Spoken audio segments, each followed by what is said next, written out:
Hi, I'm Mary Smith, an ADHD coach that specializes in working with children 16 and under in a collaborative environment with their parents. My vision is that every child impacted by neurodivergence finds their most steadfast ally and compassionate teacher of life skills at home. This QR code will provide you with links to the video, slides, and transcript for this presentation.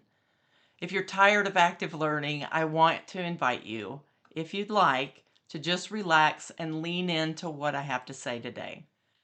Two strategies you're going to see today come from my parent training course, The Chaos Free Family. Today, I want to talk to you about changing your child's behavior without using rewards or punishment.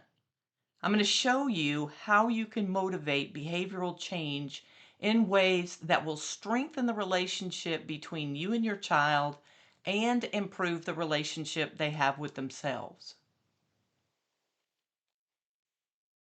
4 years ago, I was in a head on car accident and it messed me up. Not physically, thanks to seatbelts and airbags, but mentally.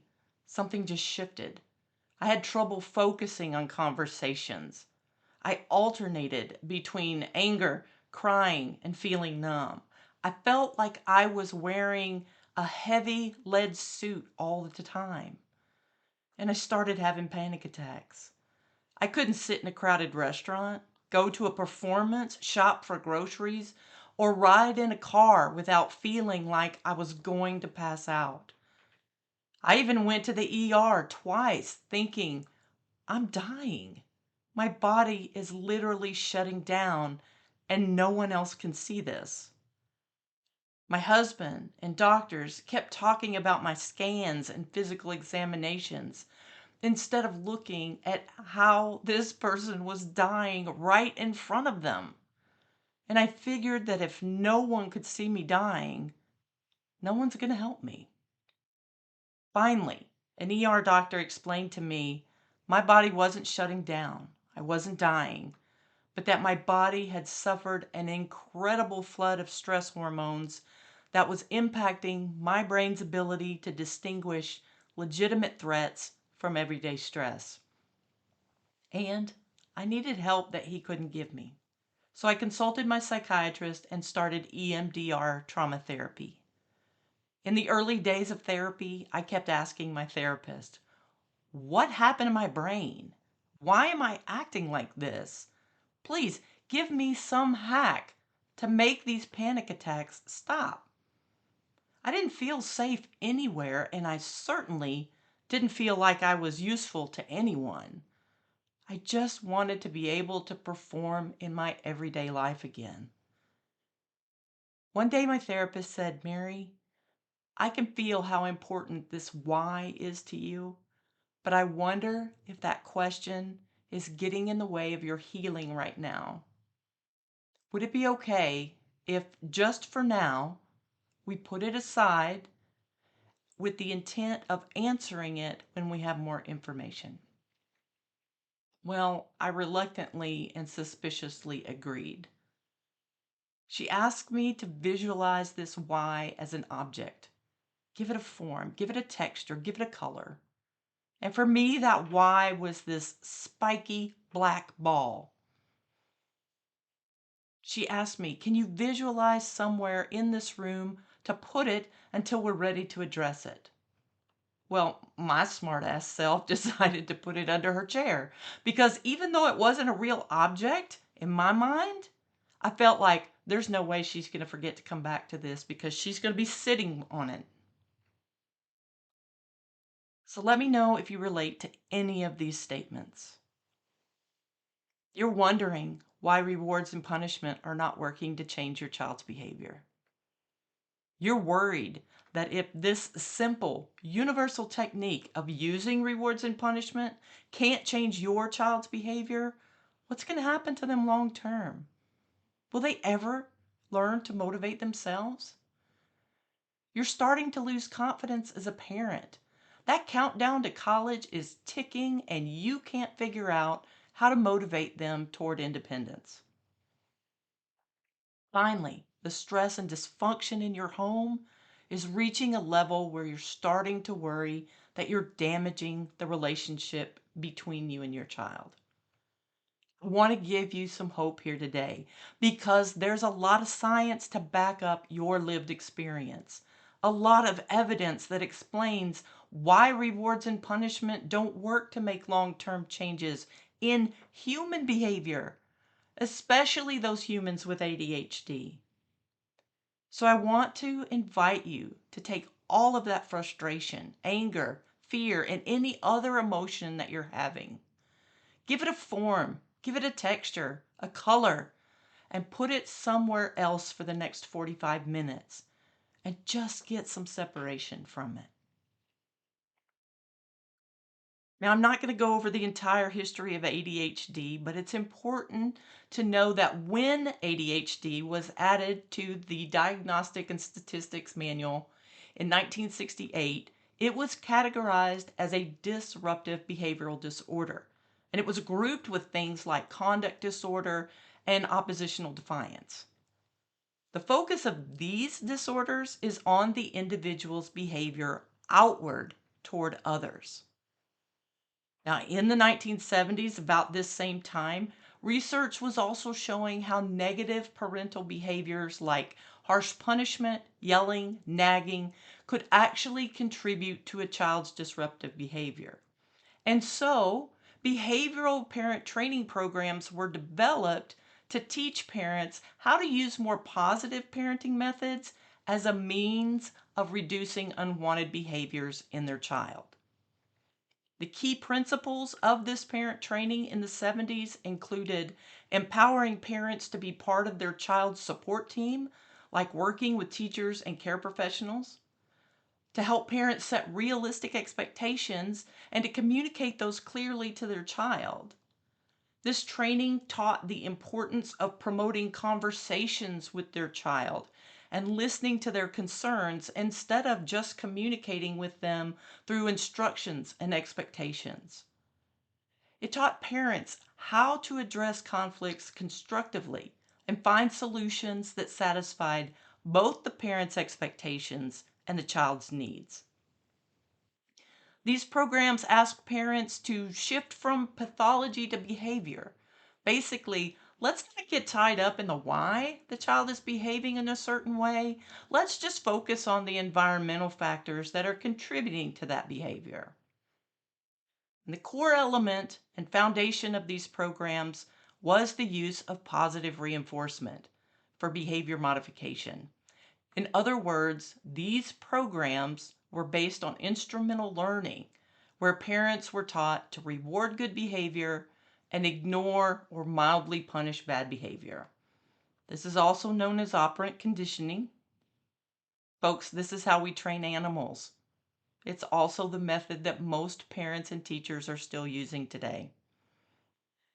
Now, between the 1980s and 2010s, there was a lot of research interest in ADHD, and what we found out through this research revolutionized the way we understood it. Studies showed that ADHD has a genetic link, meaning it can be passed down from parents to child. This supported the idea that ADHD had a biological cause. Researchers found that kids who showed ADHD symptoms before 12 continued to have symptoms into adulthood. This early start and lifelong pattern supported the idea that there was a developmental component to ADHD.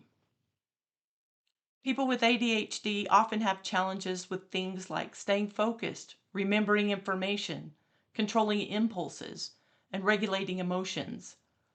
This showed there is an inward impact from the person's behavior. Using tools like functional MRI, scientists found differences in the areas of the brain related to focus, impulse control, and managing emotions, and saw that these areas may develop more slowly in people with ADHD. Another thing we know today is that asking parents to ignore pathology was a big mistake. Removing that context of a person's behavior left too much room for incorrect and pessimistic assumptions. Now we know the more a parent understands ADHD, the better perspective they have on their child's challenging behavior and their poor performance. The better perspective results in a gentler, more constructive response. While ADHD can cause disruptive behavior, it's generally accepted that these behaviors are usually the result of an underlying brain difference or an impairment caused by that brain difference. So when you ask, hey, is this ADHD or just being a kid? The two are really inseparable. Our brains guide our behavior.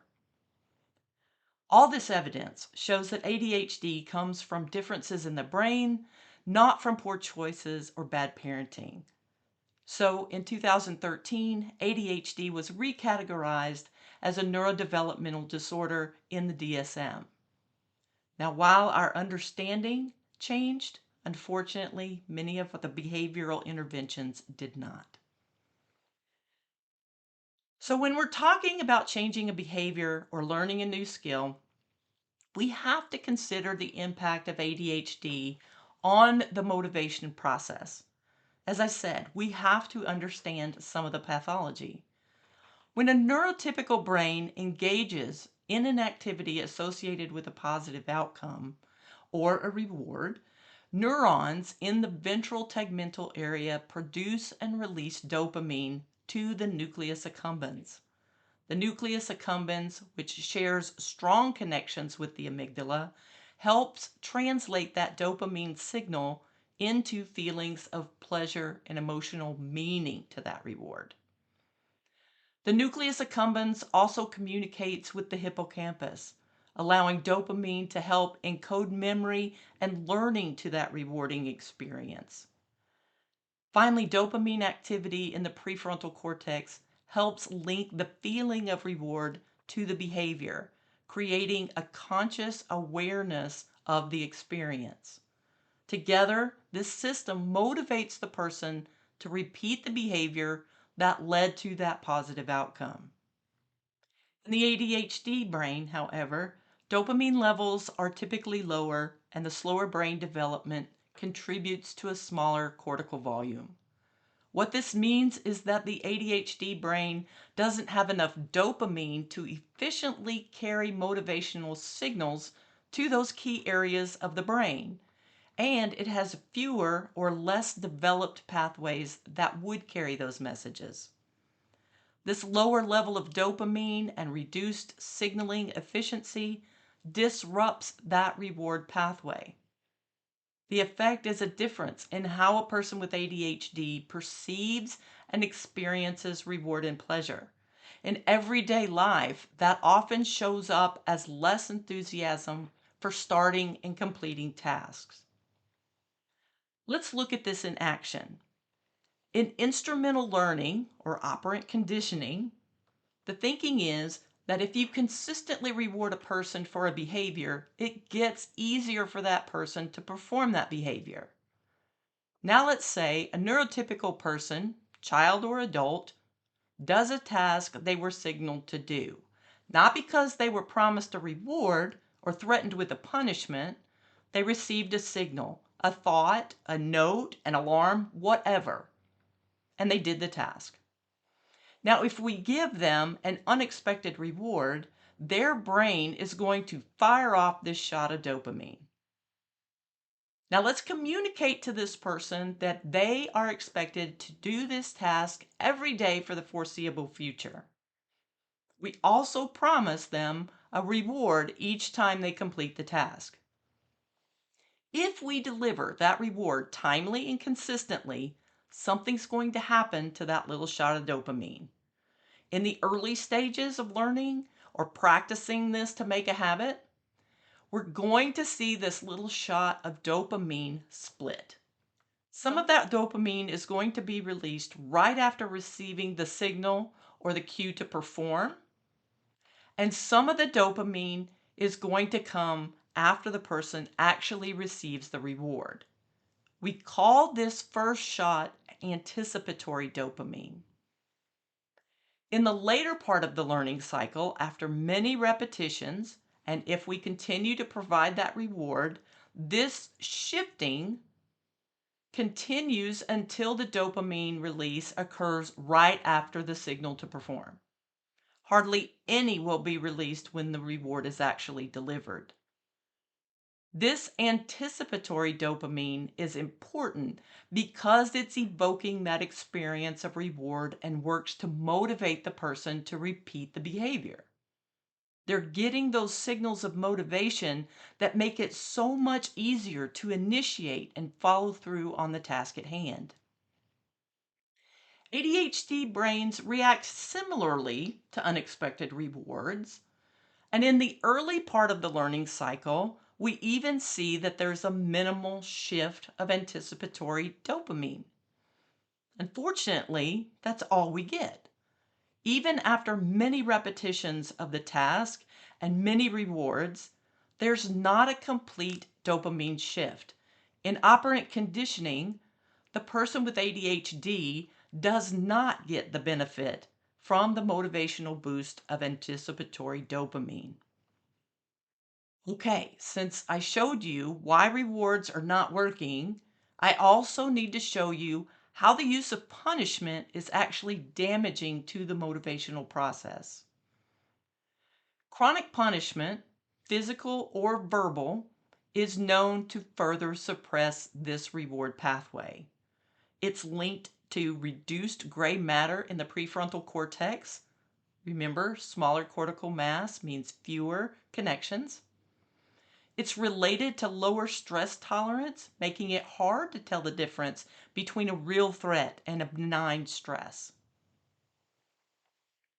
Even low frequency punishment is associated with poor executive functioning, making it harder for children to regulate their behavior and their emotions. Rather than improving the behavior, frequent punishment is linked to higher levels of aggression and even more difficulties with emotional regulation. Children who are exposed to frequent punishment face an increased risk of anxiety, depression, and low self-esteem that can persist into adulthood. And finally, punishment often escalates negative behaviors instead of teaching coping and regulation skills. This works to trap families in the cycle of stress and conflict. Look, the big takeaway from these last few slides is that rewards don't work well, and all forms of punishment just make it worse. Now I want to pause and check in with you here. Are you having some big feelings? Maybe you're thinking to yourself, oh crap, I have screwed up my kids. I've screwed up my students. I've screwed up my clients.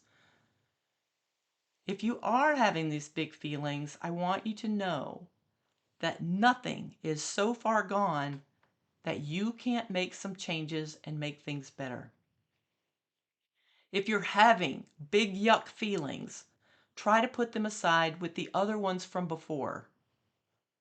Let's just take a moment to get recentered. And as we do that, I want you to repeat after me.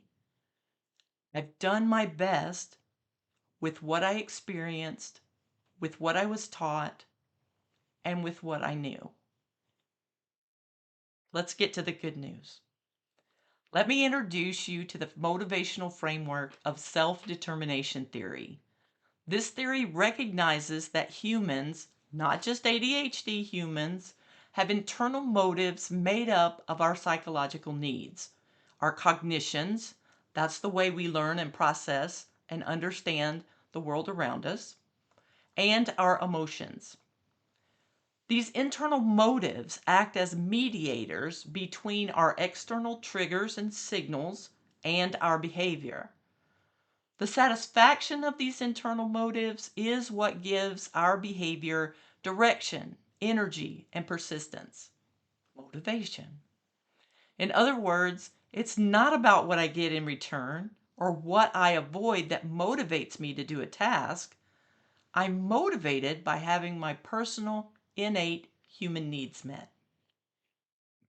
Now, a subtheory of self-determination called basic needs theory argues that a sense of well-being and motivation is fueled by the satisfaction of three innate and universal human needs: relatedness, autonomy, competence. And when these needs are met in our environment or the processes we are using, motivation will increase. Relatedness is that need to care for others and feel cared for in return. Kids with ADHD need a person that understands the true nature of their challenges and shows interest in working with them to find solutions. Without relatedness, the struggle to perform turns into this internal story of, I'm alone. No one understands me. I have no one here to help me figure this out. Now, when parents come to me for help, they generally come with this list of behaviors they want me to fix or tell them how to fix. And I often get this sense of a disconnect between these behaviors and the parent's acknowledgement of the brain differences that are contributing to those behaviors. In fact, many times I'll hear, I don't want them to use ADHD as an excuse. Parents, ADHD is not an excuse. It's the reason. If your child is telling you, I can't because of my ADHD, you need to listen to them. This is how they tell you that they're struggling and they need your help. Often when I talk to the child, I'll hear, my parents don't care about me. They just want to know if my homework is done and if my room is clean. And that's because that's what most of their one-on-one conversations with their parents are about. You can hear it in their voice. They just feel out of sync with the world around them. And I'll have parents tell me, yeah, but Mary, all they want to talk about is Minecraft and TikTok videos. Folks, these are the things that interest your child. Sharing their interest is how they're attempting to relate with you. Now, the first thing parents need to do is explore the possible ways they're not meeting their child's need for relatedness. Parents should start by learning about the neurodevelopmental nature of ADHD. They need to learn how to view a child's performance through the lens of executive functioning. Parents need to include their children in the problem-solving process so the child can stop seeing themselves as a problem and start seeing themselves as part of the solution. The second need is autonomy, and this is the need to experience learning and performing as a freely chosen and volitional act. That we have some sense of control of ourselves. Now, some parents react very strongly to this word because they think I'm about to transfer all authority to the child and just let them go feral. That is not what this is. For now, I want you to think of autonomy as being the opposite of micromanagement. Now, some ways that the need for autonomy goes unmet is through the use of strict rules that have been developed in response to the child's challenges. Parents use directive language that sounds harsh and command-like. Pick up your socks, make your bed, go get your laundry, start your homework. Extremely frustrated parents sometimes check out because what they tried didn't work and they don't know what else to do, so they just leave it to their child to figure it out. Instead, I ask you, give instructions with clearly defined expectations and let your child or help them decide how they're going to meet that expectation. Here's an example. Your room needs to be clean before you start playing games today. That means bed made, floor vacuumed, and laundry done. Then ask your child how they plan to meet that expectation. They may want to start with the laundry, then vacuum, and make the bed last. They will have met your expectations and been able to exercise their autonomy in doing that. Note that you might have to help younger or inexperienced kids develop their process. The most important thing when giving your child autonomy is that you give them a set of defined boundaries and expectations. Never assume that they know it. Never assume they remember it. I encourage all of my clients to write expectations down. The last of these needs that need to be fulfilled is this sense of competence, that feeling that you're skillful and effective in your environment. This need is most often unmet when parents set unrealistic expectations for their child. Now, unrealistic doesn't necessarily mean parents are setting the bar too high. It often means they haven't helped their child develop an effective process to meet the expectations, or that the parents removed support too soon while the child was still creating a habit with that process. Now, when parents ask, well, how do I know I need to support them? I ask them, think about their child's history with the task. Have they ever been able to complete this task on their own for, I don't know, let's say 2 weeks? And what I typically hear is, oh, Mary, they know how to do it. I've seen them do it. But no, I haven't seen them do it for 2 weeks. Well, if they've never done it, why are you expecting it now? That's an unrealistic expectation. So again, clearly define the expectation, work with the child to develop that process that meets the expectation, and support the use of that process to ensure a successful completion of the task. Now, self-determination theory distinguishes between the different types of motivation on a continuum. A motivation is a non-intentional behavior that comes from not having your needs met. Here, people feel helpless, hopeless, maybe even apathetic. On the other end is intrinsic motivation, where the drive to perform is fully internalized and the behaviors are done for the feelings of joy and interest. It's linked to feelings of choice and freedom. Now, between these two types of motivation are four types of extrinsic motivation. These motivations are separated based on the degree to which the reason to perform is internalized to the person. Let's take a look at what a person is thinking and feeling with each type of these motivations. We'll start with the extrinsic motivation of rewards and punishment that parents typically use. Now, with this motivation, there is no internalization. All of the control is external to the person doing the task because the rewards and the punishment are all controlled by somebody else. And this typically brings feelings of stress or pressure to perform. Introjected motivation occurs when the person is driven by this internal stress and pressure to feel pride or to gain approval. They're not really interested or see value in doing the task. You might see this as people-pleasing behavior.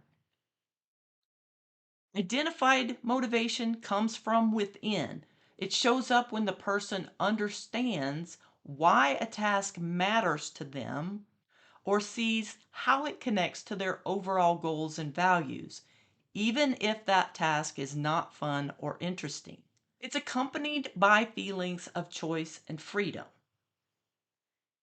Now, integrated motivation is that drive to do a task because you genuinely believe in its value and it aligns with your personal identity. Now, often I see parents try to use these external methods of motivation to build intrinsic motivation. Hey, I want them to enjoy having a clean room. So every time their room's a mess, I'm going to take away electronics for a week. We can't create intrinsic motivation where it doesn't exist, but we can use autonomy supported methods that can get our child as close as possible. These methods say, I see you, I trust you, and I'm here to help you grow, not control you. Research tells us that children who are parented within this framework tend to have better academic and life outcomes because they feel trusted and have a voice in how they learn. This motivation from the inside helps them take ownership of their work. They try because it matters to them, not because they're trying to please an adult. These students have a lower risk of psychopathology when they don't experience the stress and anxiety of feeling controlled, criticized, or loved conditionally. When parents really lean into building relatedness with their child, that child tends to feel safe enough to express emotions and they can develop healthy coping skills. Autonomy supported homes model empathy and cooperation. This naturally leads to kindness and helpfulness toward peers. Children who feel accepted and understood are more likely to treat others in the same way. When a child feels loved, no matter what, that consistent safety helps them be able to explore their world, take risk, and then come back for comfort. Instead of relying on rewards or fear of punishment, kids learn to guide their own choices by building their inner motivation and self control. Let's take a look at how we can take these concepts and put them into practice in our homes. The reset, replay, recognize process can help you modify your child's behavior in the moment, at the point of need. This strategy focuses on redirecting a child to help them achieve as much success as possible. You're going to use this strategy when your child gets distracted from their intended task, when they're being impulsive and disruptive, or when they have an emotional outburst. Examples of these might look like using electronics during homework, jumping on the couch, or maybe even talking back. When this type of incident occurs, the first thing a parent has to do is reset themselves just using some basic trigger management. If no one is bleeding and the house is not on fire, you do have time to do this. I want you to know you're not resetting yourself so you can enter this situation and just calmly start giving orders and punishment. You're resetting yourself so that you can teach your child how to correct their own behavior. So when you're ready, calmly reset your child. And this is really just an interruption of what's going on, but you need to stay as calm as possible. A good way to do this is to ask a form of these three questions in a pleasant tone.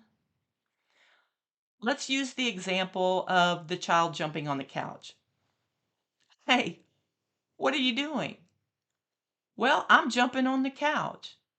This brings your child's attention to their current behavior. What are you supposed to be doing? Where's the best place for you to be jumping? Probably on the trampoline or on the floor? This lets your child assess their current behavior. Okay, well, where are you going to jump now? I'm going to go in the backyard and I'm going to jump on the trampoline. This gives your child an opportunity to adjust their behavior. Now, please note, if your child has just lost emotional control, you need to wait until they can soothe themselves and find a sense of calm. Again, you do have time to do this. Now, the next step is very important. You must have the child replay or retry this behavior. They need this opportunity to make things right and to complete the task successfully. In the couch example, the child went to jump on the trampoline. Success.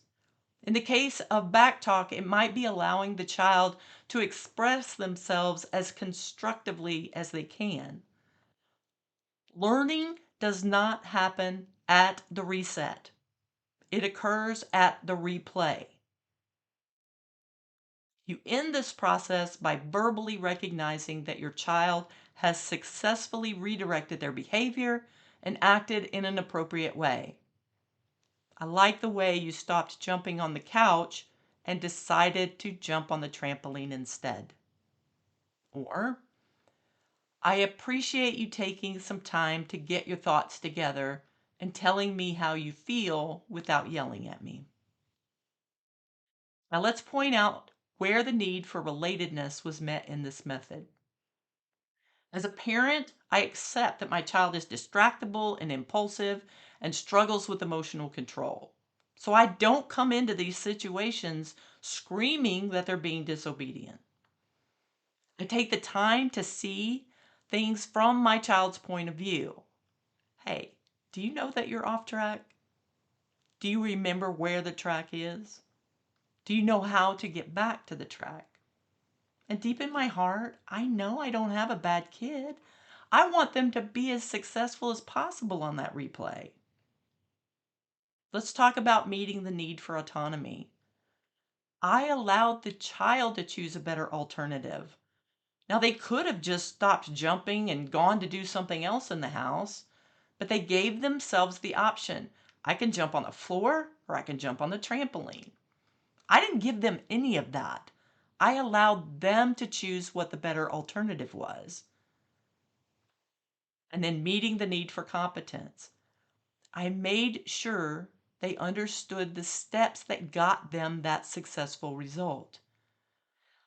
Now let's look at how we can use these concepts of self-determination theory in helping our children build long-term skills and daily routines.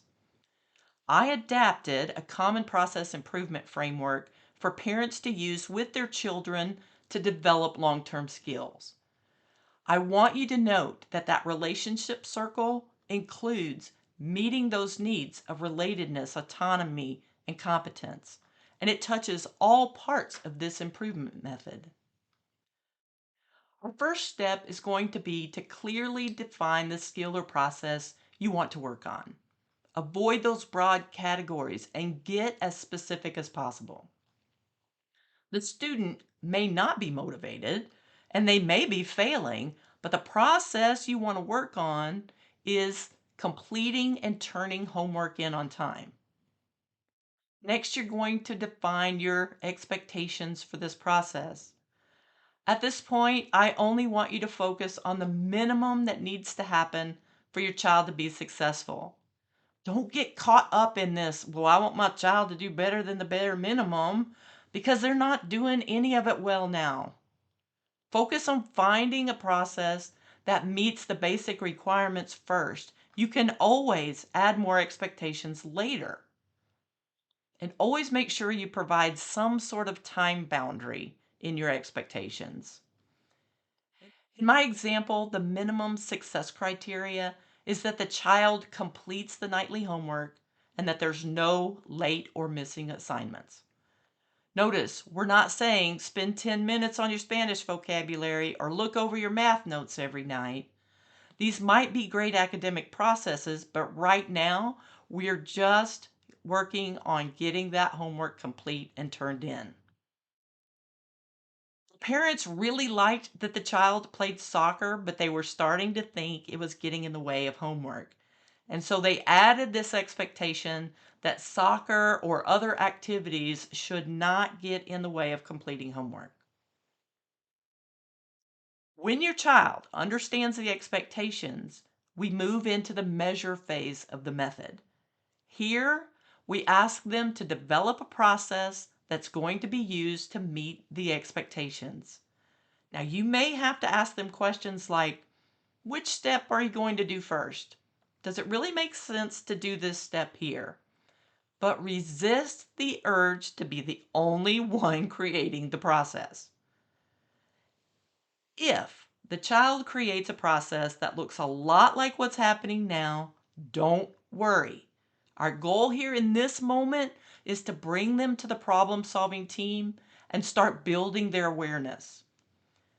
Now, in this example, the child's going to come home, take a brain break before doing homework. The parents are going to prompt them to get started. Mom's going to look up the assignments.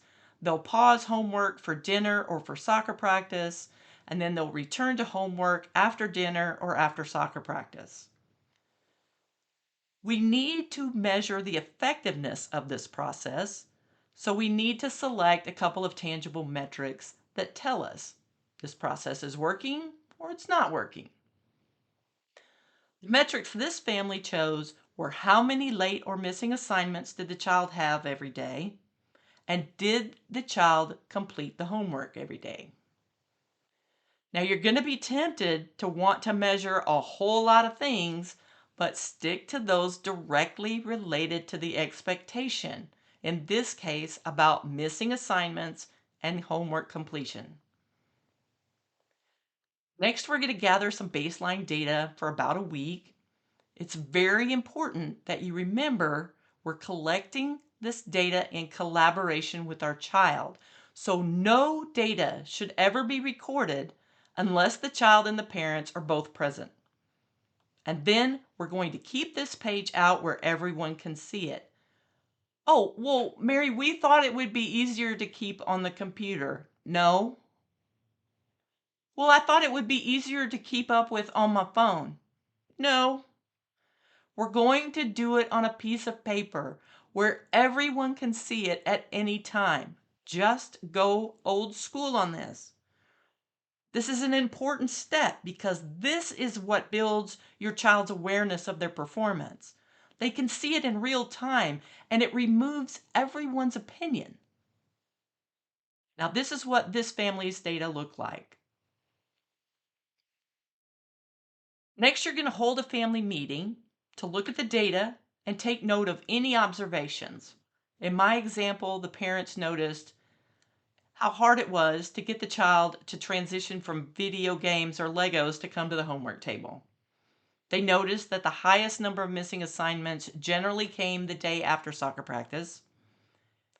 And interestingly enough, no one was really paying attention to the late assignments, meaning there was no step in the process to make sure those ever got completed. They were just treating each day like a new day. So the parents used their training and identified challenges in the child's sustained attention, flexibility needed for those transitions, and persistence to goal. These parents also reached a new level of acknowledgement that taking electronics away in the past for late homework had never helped this process get better. And the child rarely completed this process on their own. I think the big aha moment came when the child shared that they didn't think homework was a priority because they always got to stop and go to soccer. Now, in the improvement phase, you're going to take all of that data and observations and brainstorm possible changes to the process with your child. Be sure to consider making changes that address your child's innate needs of relatedness, autonomy, and competence. Now, the parents and child came up with, how about no electronics before homework? What if the child learned to look up the assignments with mom's help? How about no activities until homework's complete? Parents should remove and control all distractions. And the child should get to have a snack before homework.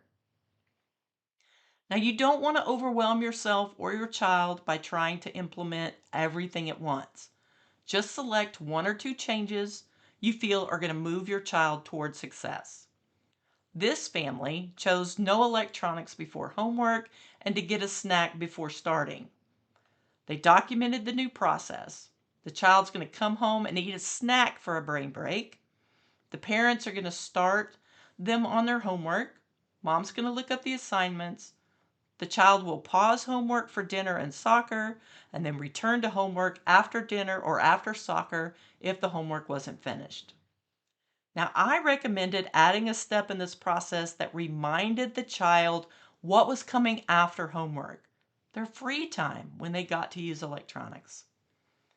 They decided to use this new process for 2 weeks.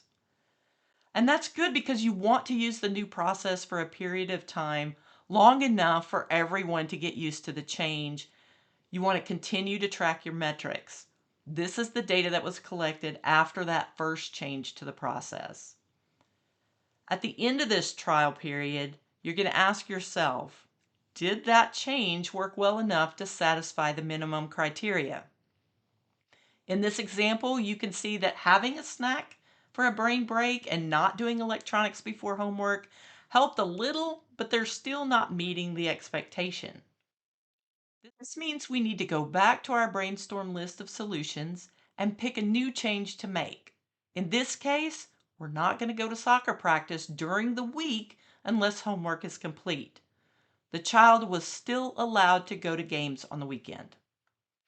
Let me point out, these parents hated taking the soccer practice away because they thought the exercise was good for him. This actually clarified their expectation of activities not interfering with homework. It helped the parents align their actions with their priorities, and it taught the child how to do the same. So again, they used the new process and tracked their metrics to see if this change worked well enough to meet the expectations. Here's the data after that second change. Things are not perfect, but we are seeing some good things happen. The child missed soccer practice 1 week, but did make it to soccer the next week. And I think in this case, holding the expectations allowed the child's intrinsic motivation to play soccer to contribute to his motivation to complete homework. We can see that the child is getting to enjoy more free time or electronics. So the child started to see this process wasn't just about going to soccer, it was about getting to enjoy his free time more.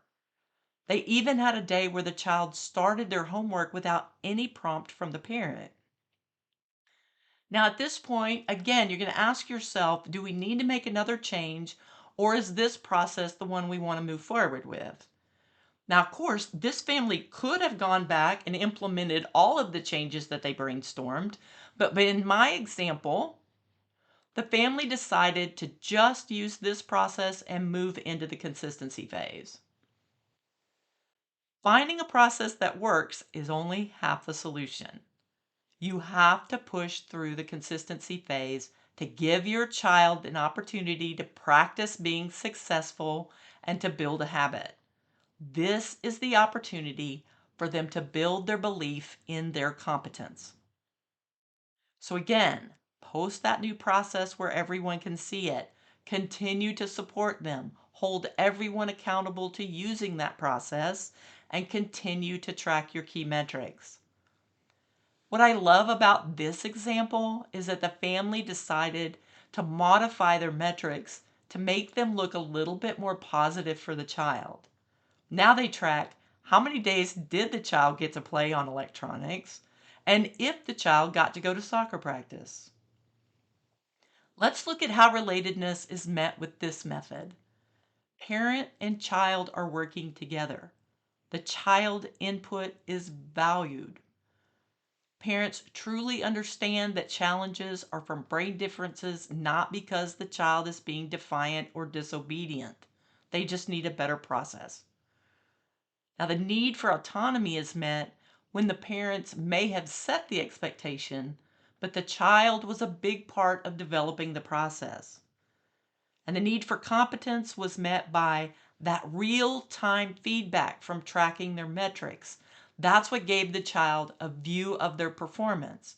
He learned to align actions with expectations and boundaries and began starting homework without a prompt. That's growing. Hey, I want to finish the story about my spiky black ball. I went to therapy wanting my therapist to stop my panic behavior. And in that session, I realized there's nothing she can do to make it stop.